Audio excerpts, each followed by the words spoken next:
there's two sides of cooking, and the top chef is amazing, and their talents are completely different than some. Some people are very methodical and thought out and doing fantastic food, but they're not going to do it on the fly. And Chef's Table really dives into the art and the reason why and the history of dishes. As a cook, I think you develop the skill of being very objective. You can't put out anything great if you can't be real about what's happening. Well, one of my friends, and we actually had him come out to speak at an event, and he's from LA, and he came out to Milwaukee like right in the summertime. It was in September, and he's like, dude, this is the best city ever. He's like, dude, I'm moving here. Try February. When people come into the restaurant and they're from out of town, they're genuinely surprised. Yeah. Milwaukee has such a good food scene. I was like, what did you think? Yeah, right. And they're like, well, I didn't imagine it. I didn't think. I didn't look. Or I didn't read. And they're like, they're just genuinely surprised that a city of this size has so much culinary talent. I would say, living in, several cities, Milwaukee is one of the best summer cities in the United States. Yeah, it has 100%. everything.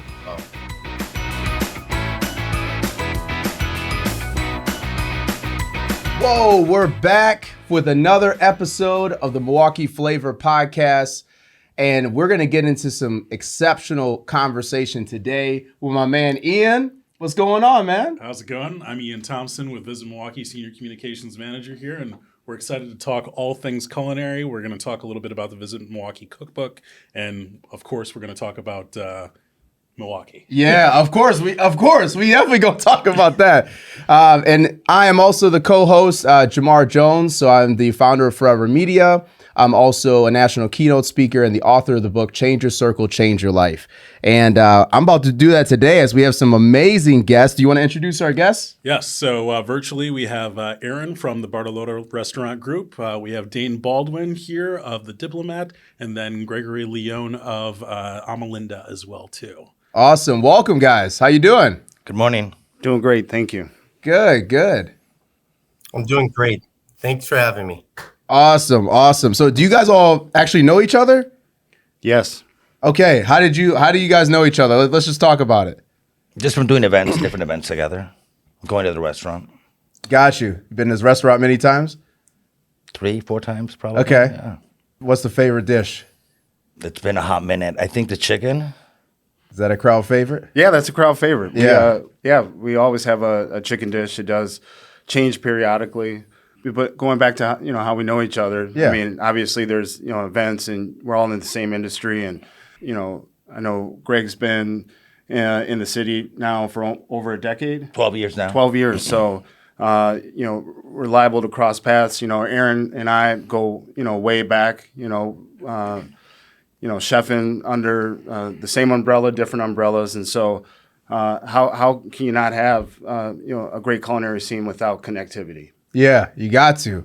And Aaron, how do you know these lovely gentlemen? Known Dane for 24 years now. Yeah. About 24 years ago we met. You're like family. He was working at a place called Gill's. Yep. And I used to go to a restaurant across the street and have a cocktail, and we crossed paths. And a few years later, he ended up working at Bacchus as a line cook, I would say. He opened that restaurant. That was about 20 years ago. And I was at Lake Park. We ran across each other. A couple times we had some, a beer after a shift or so. But, Dane was a great chef for us at a steakhouse for about a 5-year run. Did a fantastic job. And we work side by side, and then see him in events. And Greg, I see it at almost every event. So he's newer to the city, but he's become a staple. His outreach and everything he does charity-wise, he gets out there and he supports everything. So he's just doing amazing stuff, and he has a niche product. No one's really doing it. So he's stayed true to his roots, and it's amazing to watch a guy like that do what he does. So I have had the luck of being able to go into each of your restaurants, but for anybody that hasn't gone into your restaurants, how would you describe them? What are some of your staples, go-to items that you love to serve? Tell us a little bit more about that. Sure. Yeah. So I would say we're American seasonal fare. We just kind of cook from the heart. We cook from the conversations that we have. Maybe something that you see at the market may strike an idea, but the idea is that, you're lending yourself to the food. And, as far as, we have our staple items, peanut butter pie, the Diplomat, knife and fork chicken. And then outside of those items, we kind of just, play around. So we do food inspired by the Iberian Peninsula. So we take flavors from Spain and Portugal, and then and techniques, and apply it to what we can get here at the market in Milwaukee. We work closely with a lot of different farmers. Menus constantly changing, so you might come in this week, might be totally different next week. Wow. We like to just keep it interesting. When we first opened, for about the first 2 months, we had people come in and they would get really angry because they're like, "Hey, I came in, I want this dish," and I'm like, "We don't have it anymore." And they're like, "Why?" So I think now Milwaukee understands what we're doing. Super small place. We've got 14 tables. So Nice. What about you, Aaron? Well, we're a larger operation with many concepts. So for us, it's about the concept and staying true to it. So we have anything from French bistro. It's going to turn 30 this year, by the way, or next year. We have the New England seafood restaurant, 2 American-style steakhouses, Italian restaurant that just had its 30th year, a couple of food halls, many catering operations. So for me, I kind of have to get in the mindset of which unit I'm at and where I'm helping and assisting. But we kind of run the gamut across the board of what we do, and they're all kind of authentic to our founders, Joe and Paul's experiences and what they wanted to eat and see. And they really dived into great environments and beautiful restaurants to deliver the atmosphere that we call Bartolotta Restaurants. But we're a larger operation and have our hands in many different concepts. Lately, my focus, and I'm very much on the Commodore, which is our newer project in the Lake Country out in Delafield.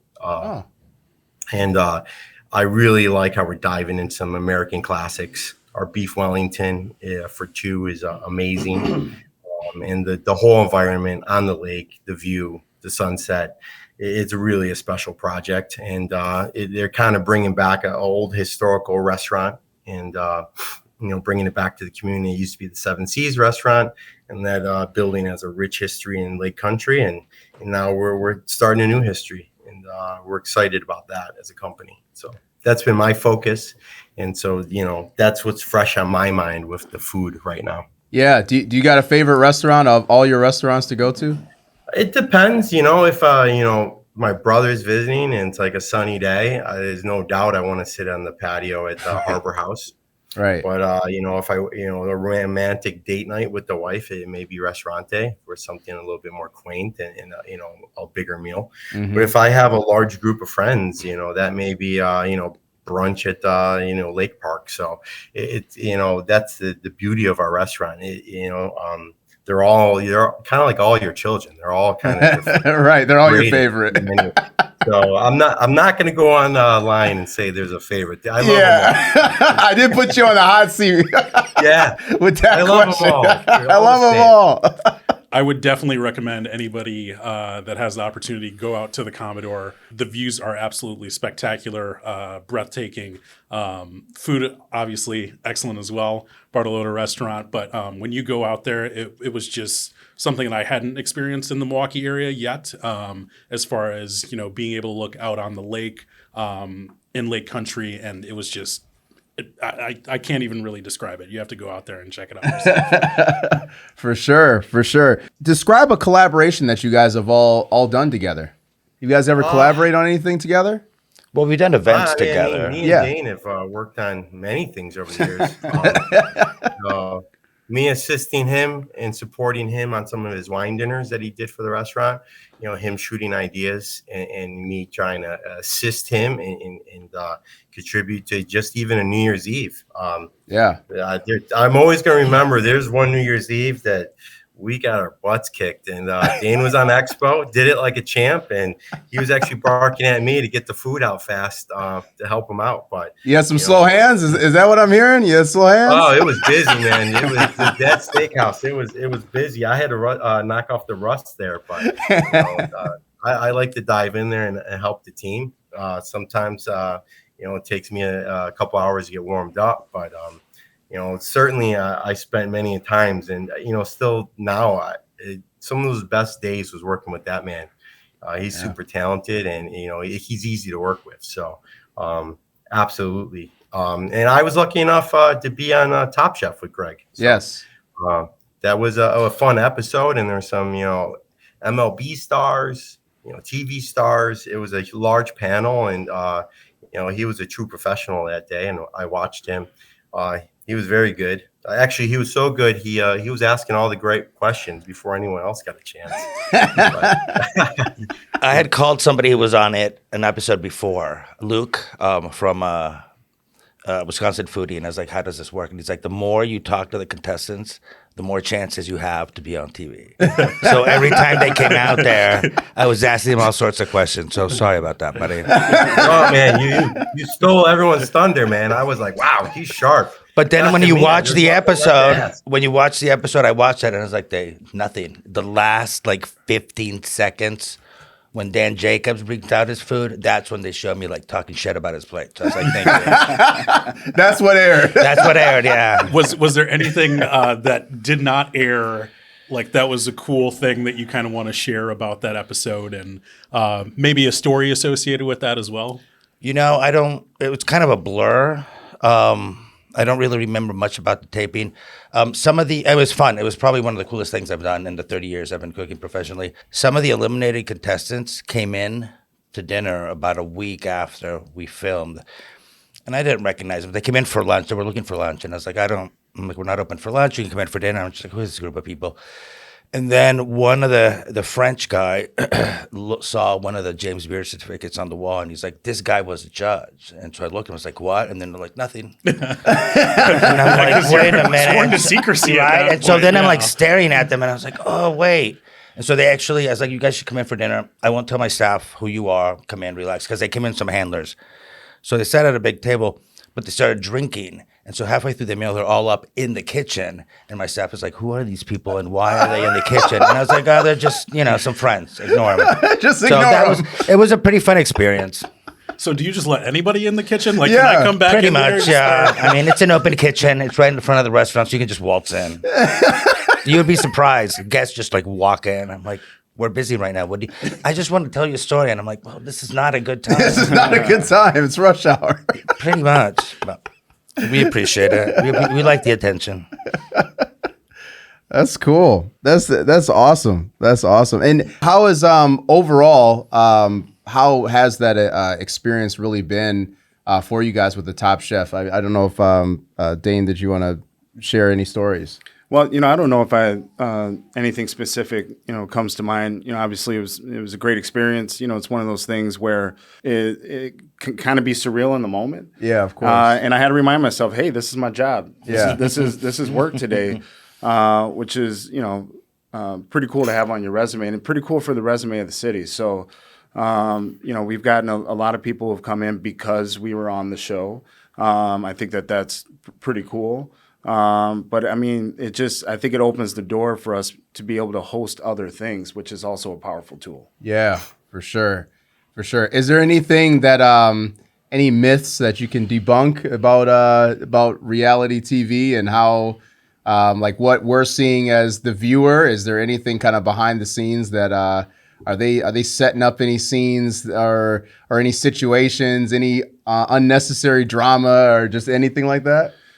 For me, I was delighted to see the validity in the process because, you do kind of wonder a little bit. And when you see it start to finish, of course, there's editing that goes on. But the reality is what's happening is what's happening. And you just have to fit it in 53 minutes or whatever it is. So I thought that was really cool because it is a show that I'm a fan of. And I'm absolute fan of Tom Colicchio, as a chef. And he's definitely one of those that I looked up to as a young cook. So it was really nice to see the realism in this particular contest. Yeah. Yep.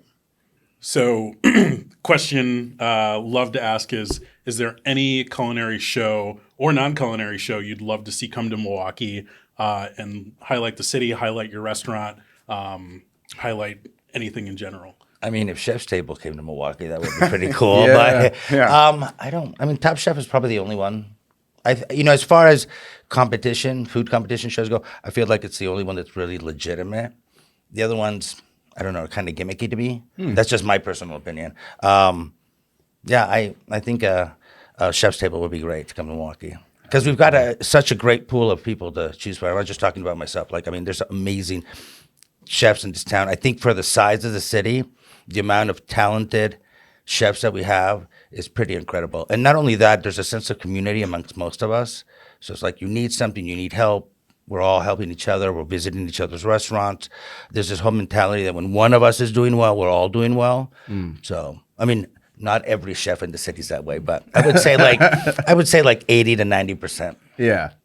Yeah, I think that's a great call, because, I think the chef-run restaurants here are, driven by heart and soul. There's some great stories to tell. That particular one does a great job of telling those stories. I'm just trying to think of any other travel shows. Aaron, you have anything? Because, we have a lot to... Yeah. Greg was spot on with that. Yeah. The Chef's Table is something really authentic about it. If another show came, I would rather it not be competition, but to really drive into like the craft and the time and the effort. Because there's two sides of cooking, and the Top Chef is amazing, and their talents are completely different than some. Some people are very methodical and thought out and doing fantastic food, but they're not going to do it on the fly. And Chef's Table really dives into the art and the reason why and the history of dishes. And to dive into that with all the great resources here in Milwaukee, or Wisconsin, that's why, Top Chef chose the city. It's the culinary community, but, all the resources here, the dairy, the beer, the fantastic chefs, the lake, the culture. And it was, we had something special. So for another show to highlight that, that would be amazing. Unfortunately, I don't dive into a lot of shows. I watch Top Chef a little bit. I watch Chef's Table because I think it's just put together fantastic. But when you're living in the kitchen every day, it's tough to go home and watch it too. So. Yeah, for sure. It's been we've interviewed a lot of chefs on this show so far, and it's been a common theme that everybody's like, no more competition shows. And also the Chef's Table is actually a popular favorite. So Ian, your job is to reach out to Netflix, Get the Chef's Table and make that happen. All right. As it is public information, each of those shows have a dollar tag as well too. So if you want, we'll help you raise money for that. You want there you go. You heard it here first, folks. Yeah. We love to raise money for worthy causes, so this is worthy cause. Yeah, right. Yeah. Yeah, no, that's one of those things that we'll have to look into for next year. Very, very excited for that. And I love a cooking show as well, too. Top Chef was incredible to highlight, so many other places, not only in Milwaukee, but also across Wisconsin and all of our local chefs as well. And the food was really good. I was really surprised. I always wondered how good the food was going to be, but it was really tough when we had to pick, because our battle was a head-to-head battle, so each two contestants would come up and bring their dish. And there's only two pairs of contestants where there was a clear winner. The other ones, it was really tough to decide. They're very talented. I don't like he was saying, I don't think I would be able to cook in that kind of environment.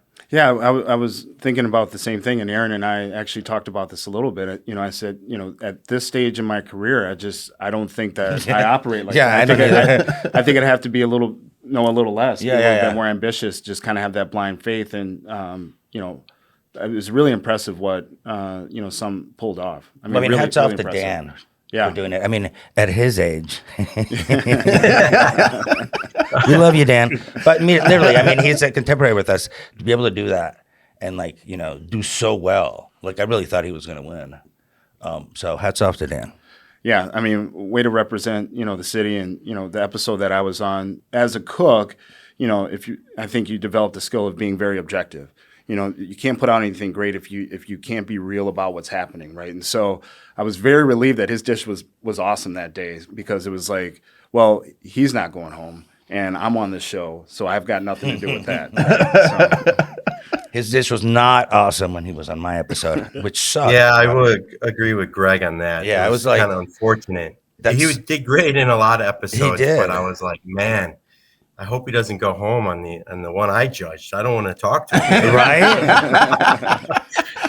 He did after filming was done. Between the that and time to go do the final, he did call me, and I was like, I feel horrible because you're my friend. He's like, no, he's like, that dish was not the best. So he's like, you made the right call. What is the decision factor if you have a head-to-head and it's that close and you have to figure out like what's going to get it over the hump of... You're looking at like every little detail. It's just like the finest of finest details.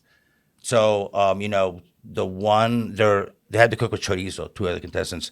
One of the contestants made her own chorizo, which you would think, wow, that's going to set her over the edge. Yeah. But the other gentleman, I think his name was Manny, he made the sauce that was just insane. So for me, it was the sauce that put it over the edge. Really, the thing that complements the actual main piece of it. Yeah. Wow. It's funny. Greg brings that one up because they went against each other, but they were the two best dishes of the day. And it was just unfortunate for that young lady that she went against Manny because it was just his was good. That really sauce good. he made was insane. Yeah, I heard from many people too that was a good episode, and many of them brought it. But I was shocked. I was surprised. But I'll tell you, a 30-minute episode is like a 10-hour day. Me and Greg were there all day. I bet. It was like I thought, I'll be in and out. It'll be a morning, and we were there all day, it was fun. It was cool. It was had to be like 95 degrees, completely humid. So, I mean, it was a great experience. Though I wouldn't change it. It was one of those things too. I have family members that Aaron cooks. I have nephews who do not care about food. Call me up and say, I heard you're on TV. I was like, oh, now you guys care? Yeah. Now you're ringing my line. It's like, all right. Yeah. That's funny. I want to ask each one of you, why Milwaukee? I mean, for me, this is where I've spent my whole life. Yeah. So, there were inklings to move, somewhere else. Sure, I could have moved to New York in my early 20s. That would have been a great move. I could have moved to Chicago. It's not far away, but my family's here. I think professionally, I was getting what I was seeking, and at some point, I decided to remind myself of that. And you bloom where you're planted. So, I love the fact that I've spent my whole career, my whole life here. I've had some opportunities to travel, and that's good enough for me. So I feel like I'm representing, and I like that about my career. Yeah, for sure. I came to visit in 2012, and I'd never been here before. I didn't even know where Milwaukee was. So I had been living in San Francisco for about 18 years, and it had become apparently clear that without having a bunch of people involved, I would not be able to open a restaurant there. Plus, it had become very expensive. So in the beginning of 2012, I was like, I'm done. After 18 years, it's time to move on. And I was going to move to Portland, Oregon. And so my dog and I traveled all of spring and all of summer, and I was hanging out with my family, and a friend of mine who lives here called, and he's like, you should come visit Milwaukee. And I was like, I don't know where that is. And he's like, look it up in the map, come visit. And I was like, nah, I don't know. I'm like, it looks really far north. It looks super cold. I'm like, I don't think so. It was the end of summer, luckily. So he's like, come visit. He nagged me for like 2 weeks. So I was like, fine. I got here on a Friday, and he started taking me to all these restaurants. By the following Wednesday, I was like, okay, this place is kind of cool, maybe. And then the following Friday, he took me to go eat at Odd Duck, which had just opened. And so I was looking for a city where I could open a restaurant that had a food community, that had a food scene. And I remember eating at Odd Duck and just being like, wow, this place could be in San Francisco. And it's funny because there was this lady dining with us, and she looked at me and she's like, oh, you just need to stay here and do a pop-up restaurant. And I was like, you're crazy. I don't have money to do that. I don't know anybody here. And I never left. I think if I would have come in the winter to visit, I probably would not be sitting here right now. Yeah. I was like, you literally came at the best time. Correct. Like that's towards the end of the summer. Yeah, I mean, I grew up in Venezuela, so no winter. I've never lived anywhere where there's winter, so this is it's pretty rough. I'm not a fan of it. Every February, March, I'm shutting down the restaurant and I'm leaving. But I like it. People are super nice. Milwaukee's been great to me. Yeah, so it was a good move. Yeah, one of my friends, and we actually had him come out to speak at an event, and he's from LA, and he came out to Milwaukee like right in the summertime. It was in September, and he's like, dude, this is this is the best city ever. He's like, dude, I'm moving here. Try February. He's like, this is amazing. There's so much happening. There's fairs. There's like, he just was going on. But he also had like the best experience possible for like the 3 days he was here. But And you he know, was like, this is one of the things fantastic. that struck me is even in the winter, people that are from here, they still go out and do stuff. It's not like the city shuts down and you don't see anybody for 19 months, because that's what like winter feels like. It's 19 months. People still go out and do stuff, so that makes it a little bit better. About, man, I see people out there in shorts and I'm like, what is wrong with you?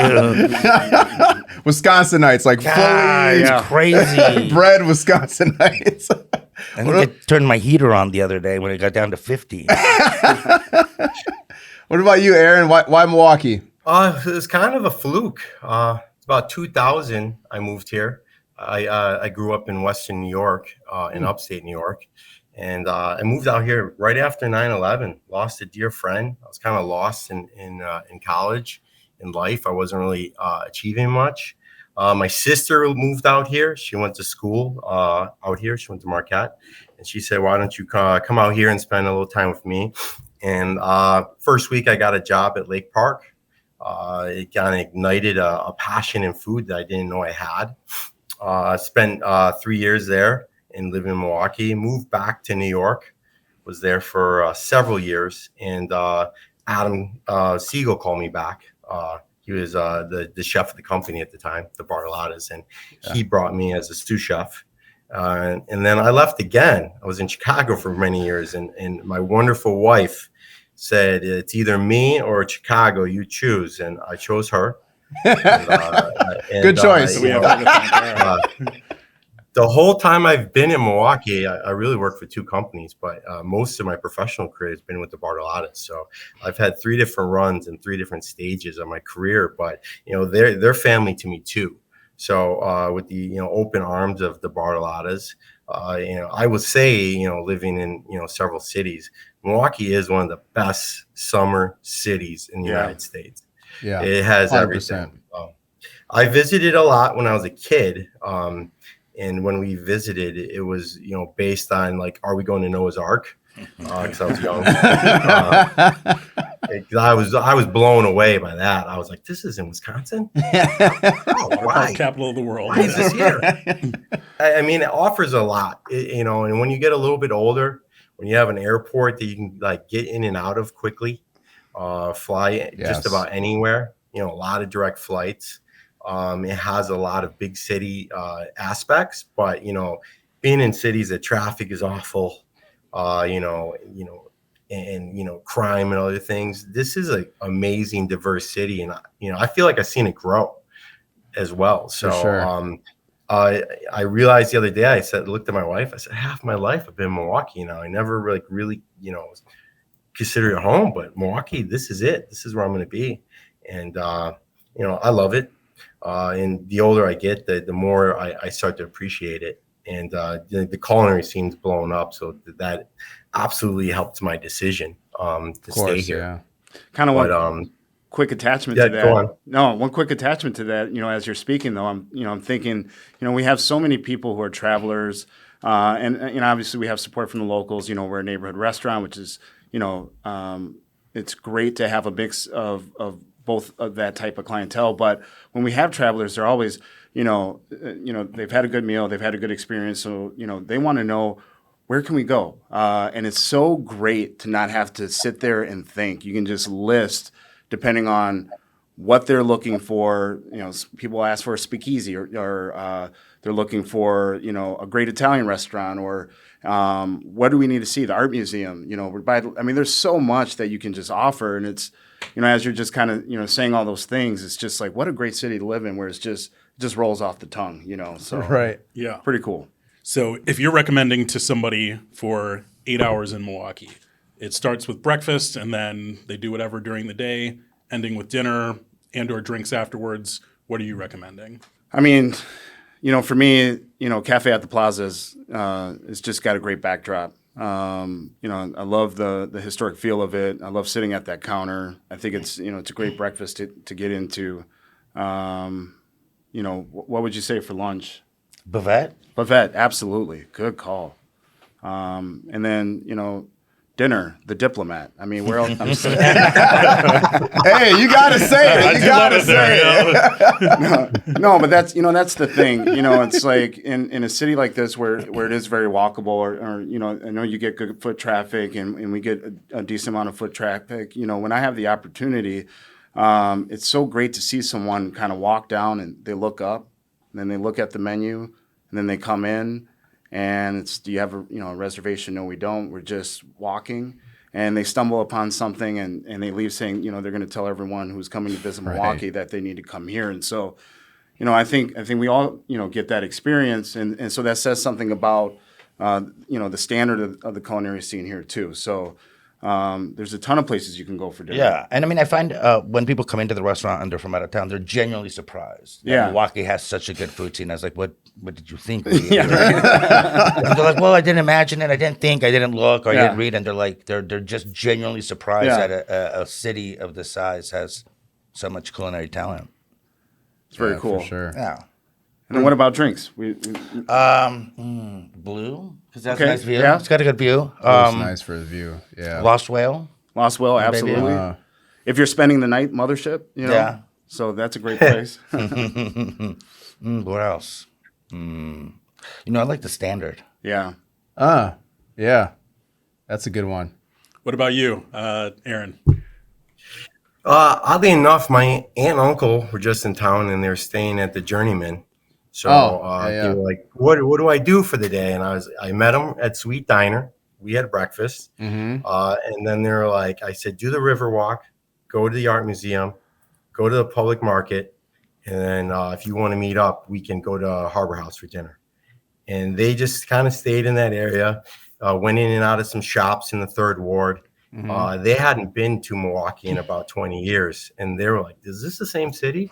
And back then, the Third Ward was kind of a wasteland of warehouses, a few downtown hotels. The public market was just kind of popping up, so they had a fantastic day just doing that, and it was easy for me to just stay down here. You don't even have to get a car. If you want to move around, get on the hop, and that was literally like a week ago, that was an organic kind of conversation I had with them, and I like Sweet Diner. For me, I can get in and out. I do a lot of interviews there, believe it or not. I like their setup, and I think they had 2 or 3 coffee shops throughout the day, and they just had a fantastic time in the city. And you could just stay in the Third Ward and go to many great little shops there. So, but that for lunch, that's a good one too. Yeah. I send people to the public market. It's not really, I don't go there a lot, but you can find something you want. Yes. And it's lively. It has good energy. So. Yeah, 100%. 100%. I was going to say Elsa's for drinks. Oh, late night. That's where they used to have this Maple Hook Manhattan that I loved. I don't know. I think there's something with the syrup that they took it off the menu, but I used to always go there for that Maple Hook Manhattan. It was like the perfect nightcap. Yeah. It was awesome. Yeah. Well, cool. My drinks choice would be among millions of drinks that you can get here in the city of Milwaukee, Pufferfish and Agency as well too. Right on. Agency's that new place that just opened, right? It is. Yes. Nice. That's another team that's just doing well. Watching the mixology and these awesome bars pop up. That culture's always been here, but now, it started with Bitter Cube 20 years ago, but watch it grow. It's amazing what they're doing, some of these bartenders. So I'm happy to see that grow. It's another aspect of a Milwaukee that's just great. Yeah. What kind of drinks are you getting there? It depends. So so to speak specifically for Agency, they just did a thing that is a takeoff of a Miller Lite, where they actually strain spaghetti liquid into it. What? Yep. Yep. It's go try it. Okay. Hopefully it'll. Yep. It will still be. I think you're the first person to ever say spaghetti liquid. Yeah. I'm trying to think water. What does that taste like? Spaghetti. Let's hope so. That's cool. It's got a you know, Certain if you're, viscosity to it. yeah, it's got to give some Yeah. body or something like that. The chefs in the room are like, "Oh, what are you doing with this?" But I'm curious. Yeah, you know? I know. That's always Yeah. the thing is like when they bring it out, you're like, what is this? Yeah. And it actually tasted decent. I was like, so I'll take a big glass of cold spaghetti liquid, please. Yeah, please. spaghetti liquid flack for that one. Anything else you're getting? And then pufferfish tropical drinks. Okay, So- tropical drinks. Okay. Yep, they do a lot of pop-ups with Chicago area Okay. restaurants and also mixologists as well. So it's more tropical. You know, they've got different flowers that they bring in, either tequila, vodka, gin, mixes Okay. with those. So Is that at the top of the Hotel Metro? it is. Yeah. Yes. Yep, Nice. you gotta go up the stairs, up Yeah. around, left. No, I've been up there a couple times. I just didn't. I thought they were a pop up. I didn't realize they were there permanently. Yep, they're there Okay, cool. permanently. So head over there. And, I will. let Maybe me know tonight how it after is. work. There you go. Right. Or you can get that spaghetti. That spaghetti, my big glass of ice cold spaghetti with water. I'm gonna let you guys try that out first, and then hit me up. You know, shoot good. me a message, shoot me a DM. Say I tried it and it was fantastic. Well, cool. Did you want to talk about the cookbook? Yeah, let's talk about the cookbook. So you each have an individual recipe that is in the cookbook. Can you tell me a little bit about that, and also any pro tips that you have for the people at home that are going to make your either dishes or drinks? Do I go first? No. Okay. So we submitted a dessert, and it's a caramel custard. I've been making this for years. It looks a little complicated when people read the instructions. Pro tip: have everything ready to go because you're caramelizing sugar, and that stuff will burn in seconds. Also, be careful when you're working with the sugar because you will burn yourself pretty badly. But other than that, it's pretty easy to make. I was like, man, it comes with a warning, like a strict warning. It's worth it. It's super good. Are you but trying to find it? just be careful. Yep, I've got a little preview of it in my hands here. It's not in the preview, but go to visitmilwaukee.com and you can get the recipes all on there. You have to wear hazmat. What? Jeez, man. Yeah, so my dish was a market and larder salad. And so, you know, for me, it's, you know, we have our markets, it's nice to see them crescendo as we get into summer and they really grow and things of that nature. And I think, you know, as a chef, you often kind of get enchanted with that, and you should. But there's so many great, canned products and things that are readily available, and sometimes you're on the go. And so, you know, how do you honor both of these things, and can they coexist, and should they? And I think they should. So that's why I did, the dish that I did. We did some pickled dilly beans and some other, seasonal vegetables. You know, at that time, I think there was some golden dippers, the tomatoes, and just a nice sauce to accompany that. We did a tonato sauce, which is, traditionally served with veal, but in this case, I think it really is a nice accompaniment, to the vegetables And a lot. and sardines. I love sardines. So Okay. yeah. And a lot less dangerous. Than, Yeah, right. Yeah. If you burn yourself making this one, you're in trouble. So. Oh my goodness. We like to make people work for their food. Yeah, really. Because if they can get past that, they can have a great experience. They and- could be on Top Chef. Yeah, they could be on Top Chef. Well, that's cool. Aaron, have you seen the cookbook? No, I've seen the billboard though. Yeah, there you go. Yep, we were Yeah, just I was talking about that standing in before. Harbor House and I saw like a big picture of Zach Baker. And I Yeah. saw Dane. I was like, wow. And then later, my marketing team kind of like brought up to us, this Milwaukee, Visit Milwaukee's back in this this cookbook, and great. That's great for the city. Great for guys like Dane and Greg. That's an amazing billboard, and it's out there. So. And Paul did provide the forward for the cookbook as well too. I would figure we would be somewhere in there. We have a footprint on the city a little bit on the culinary side, but I had no idea the who's on it and stuff. I just saw the billboard and I got excited for everyone that partook in it. Yep. Yeah. Paul provided the forward, and then also Juan had also provided a recipe in there too. That's right, because early on, you guys did in Milwaukee Mag, the couple of the dishes were showcased. Yes. And he made those tacos for family meal, and they were unreal. I was hanging out there one day, so he was, Per chance, right? Just so happened to be there that day. Yeah.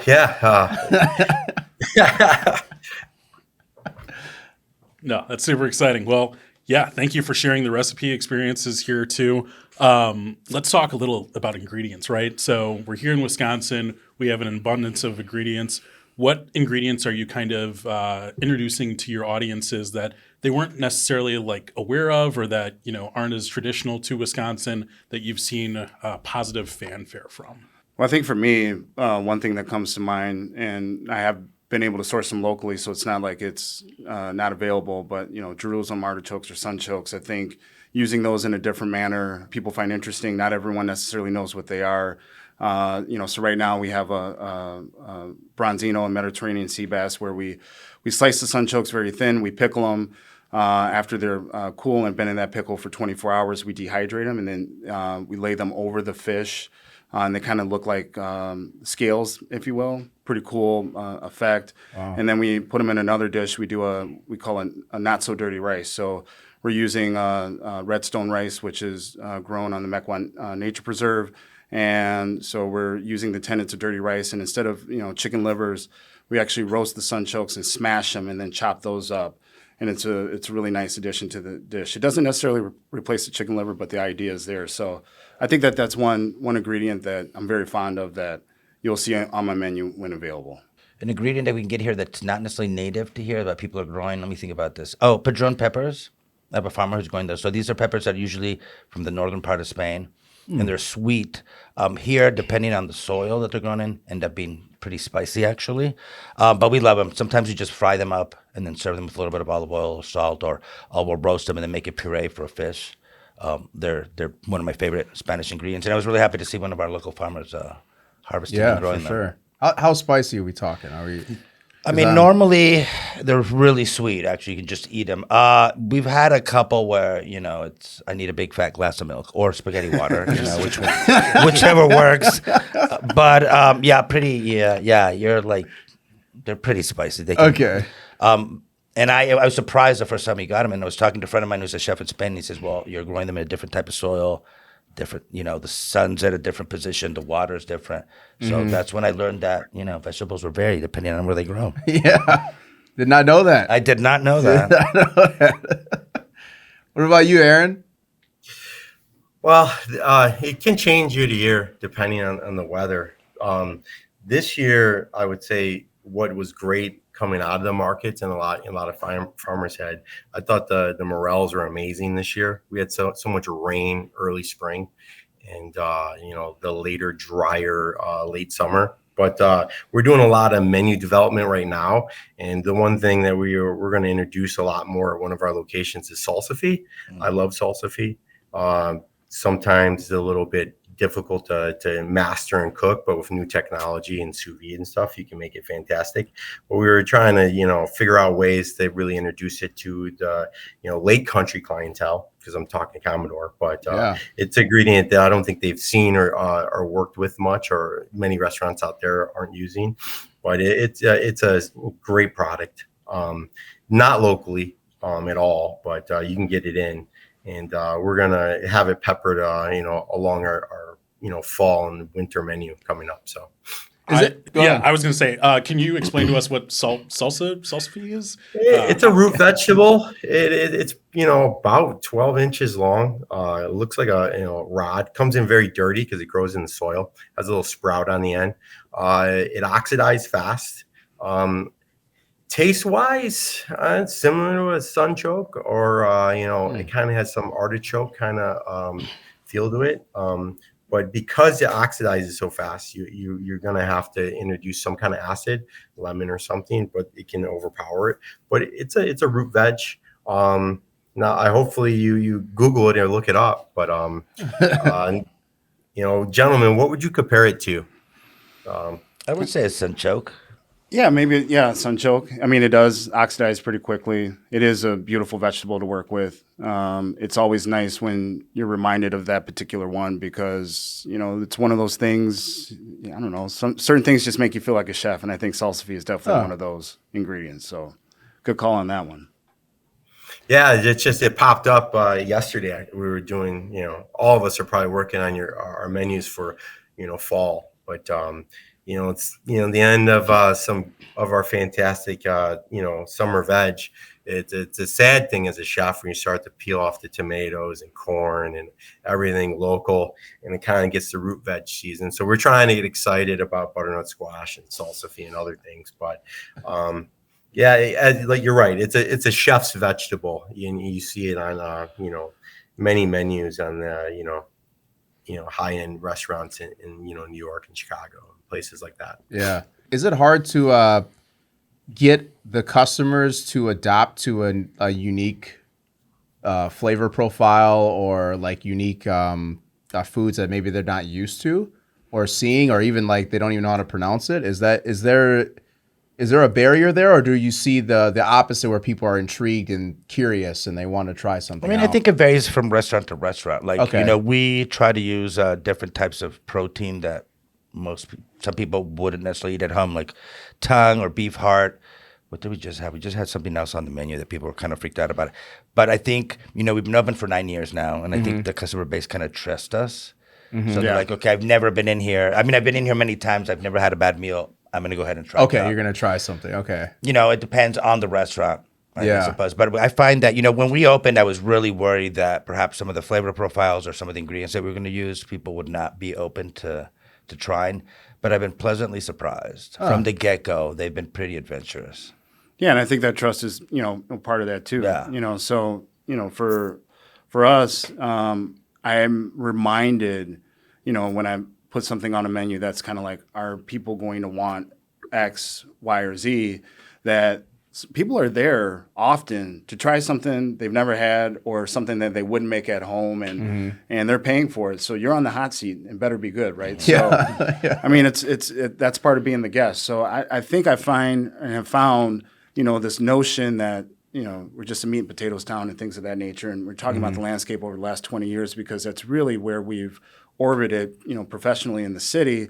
I think that people are definitely more adventurous and wanting to try, new things and curious about something they haven't heard of before because there's so much information out there. Yeah. There's so much information, so it was delighted for Ian to be like, well, tell me more about this salsify, so that's a prime example. Yeah, I would, agree with some stuff that these guys are saying. Got to have a part of your menu that's safe for, the people that are, simpler diners, but there's more that want to be drawn to that experience and have it on the menu.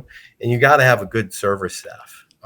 If you're front of the house delivering and getting the word out there, but that trust takes years. I mean, I'm sure the journey of both of these gentlemen's restaurants, your regulars start to come in and they trust you, and then they would want Dane to take them on that journey. They would want Greg to take them on that journey. You don't do that out of the gate. That is delivering day in, day out, great service, great food, having the staff that can explain it and articulate it as well as, Greg would want it. And then you're getting somewhere. Then you have people that bought in and they want to see the new stuff. They want that new menu. And then you have to provide some safe stuff for, people that are a little timid. They haven't been adventurous their whole life. And, then you do small surprises. So, you introduce a little bit. But, we try to run like, a 70-30. 70% of people are going to be safe. It's just, a date night or they don't go out a lot and it's a special evening and they just want to get a steak. But then you have that other 30% that you can really dive into and have some stuff that, people want to go on that journey. They want to learn. They want to see something new. They want to be surprised. They want to be wowed. And that, it takes a while to learn that. The great chefs deliver the menus that, can excite everyone. You cast a large enough net that everyone can come in and enjoy something. It's a different world too, with allergies and gluten-free and dairy-free. The way you design a menu, you got it. Sorry, boys. Greg, you want to say something about that, or? I'm good. We love everybody. That's true. And thinking about how it's a different world, I don't know any statistics, but it does feel like people are more traveled these days. And I think when they see something on your menu that maybe they had, in Spain or in the Mediterranean or something like that, they want to get it and they want to see if it stands up. And it's a really nice compliment when someone says that brought me right back to that place, or that was as good as and so it's a nice compliment in that way too. So I think there's a lot of room to take more risks on your menu, obviously, today than there was, 20 years ago. So yeah, I think there's also no better feeling when you do try something new that you've never tried before and you really enjoy it. Yeah. Because you're like, man, I've been missing out on this for how many years? Right. You're like, man, I need to try more or different dishes with it, or like you start to then go down the rabbit hole of exploring a lot more. But then, the experience and that memory, and then you also really remember that moment when you tried something, you went out of your comfort zone and tried something, and then you're like, oh, I actually really, really like this. I know for me, in the whole seafood world, I don't travel too far. But I just started going a little bit more into it, and yeah, it's been good. But I'm taking baby steps though. I'm taking, I'm not going too far where it's maybe like the oysters or like mussels. Like that's too far for me in the sea. But for the longest time, I just said no. But then now I'm taking those baby steps, and actually I'm really enjoying it. What was the last seafood thing you tried for the first time? Oh man, what was it? It was You saw fish sticks. no. Fish sticks are good. It was a different type of it was calamari. Okay. It was a different type of calamari because unfortunately I worked at Red Lobster for a long time, and Those biscuits, man. those biscuits are good though. But I kind of was put off by some of the stuff there, and so but it was a different restaurant. They were really known for seafood and stuff. So I tried. I was like, oh, actually, it wasn't too bad. It wasn't too bad. So what would be one thing on your menu that you would provide shock or awe, or somebody would see that and be like, what is that thing that's on the menu? Right now, or just in general that we've had on the menu? Either or. That we've had on the menu, I think beef heart tartare. So we had that for a while. Our old sous chef Darlene actually came up with that dish, and I'm like, we can put it on the menu. We'll see if it sells. And I was actually quite surprised. It sold. People were like, I've never had it, but they ate it and they enjoyed it. I think that's the oddest or weirdest thing we've had on the menu. Yeah, I'm trying to think. I don't know. I'm nothing.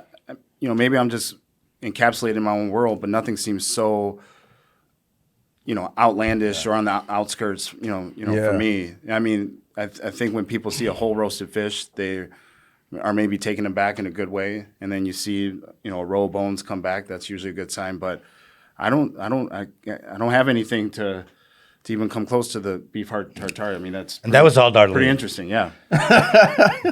Anything for you, Aaron? Yeah, you've got a lot of restaurants to select from. Yeah. A few weeks ago, we got some beautiful razor clams in. Nice. And I love them. And me and the chef at Harbor House, we're trying to figure out a way to, serve it that, we'll get people to try it. So we put it on the raw bar, and we added it to the seafood tower for about a week and did a quick ceviche. And a lot of people were pleasantly surprised. On its own, I don't think people got it, but we added it to the cioppino dish for a little bit. So that's how we kind of sneak it in there and get people, to try it for the first time. Going back to you with seafood, though, I mean, Milwaukee for many years didn't have fantastic seafood, and what the vendors are bringing now, and what we can overnight stuff, and what us as chefs are getting, it changes the game. It's super fresh. It's in your hands. Sometimes we were getting stuff still in rigor mortis. It was fresh. Wow. So, and to do that and then, give it to the guest, I think you do surprise people a lot. This was a kind of a lake fish town, kind of a fish fry town. And, slowly you'll start educating people and getting people to buy in. But, just recently I was trying to introduce razor clams. And most people, if they saw it on their, they wouldn't, want it. But we're not in the shock factor so much. I don't think we're going to be doing beef heart. I may eat that. I would go eat it. I'll let you know when we put it on the menu again. Yeah, okay. Thank you. Well, cool. This has been an awesome episode. Is it just in closing? I kind of want to hear, where do you guys really want Milwaukee to go into, just in your own words? Like, where do you want the future to go into? I think when we put out this episode, people get hearing a lot of amazing things about Milwaukee, especially if they haven't visited in a while, of what's new, what's hot. But where would you like to see it actually go, just in your own words, in your own worlds, as far as the direction, even the next 5 or 10 years? For me, I just like to see a cadence of what we got going. We've talked a lot about Milwaukee summers and, how cold the winters can be, but still enjoyable. I think from someone who's been in the city for a long time, and maybe it's, the age group I was in at the time, it just felt like, my peers couldn't wait to get out of the city, right? And that just you don't hear that as much. And to just enjoy, a cadence of, kind of celebrating the great things that we do have, and still touching on, some of the historical foundation that we have too. I mean, I think it's just a really good spot to be in. So, love to hear, the answers about looking towards the future, but I'm really enjoying the moment. Nice. Nice. Good question. I need to think about this. I mean, I'd like to see the hop expand, probably go more places. I think that'd be great. Then we can stop hearing people who live in the suburbs complain about what a waste of money it is. So that would be awesome. Yeah, I mean, the city just keep doing what they're doing. Visit Milwaukee, keep bringing people to us. That's what we'd like to see. Definitely will. And we can continue to surprise people who come here and they're like, oh, wow, Milwaukee's pretty cool. Yeah. And I'm like, what did you think you were going to? So, I would love to see dive into a little bit more diversity. There's a stigma that Milwaukee is just cheese curds and brats, and we're much more than that, as you see with this panel. But keep on going into that. I agree with Dane. Let's enjoy this moment, because this is a long time coming. But there's a lot more we can do on diversity. There's fantastic restaurants of from all groups, and it's a very diverse city that I don't think people know that. The perception is one thing, but I would love to see more of it, and I would love to see some of those other communities grow and get a shot to shine as well.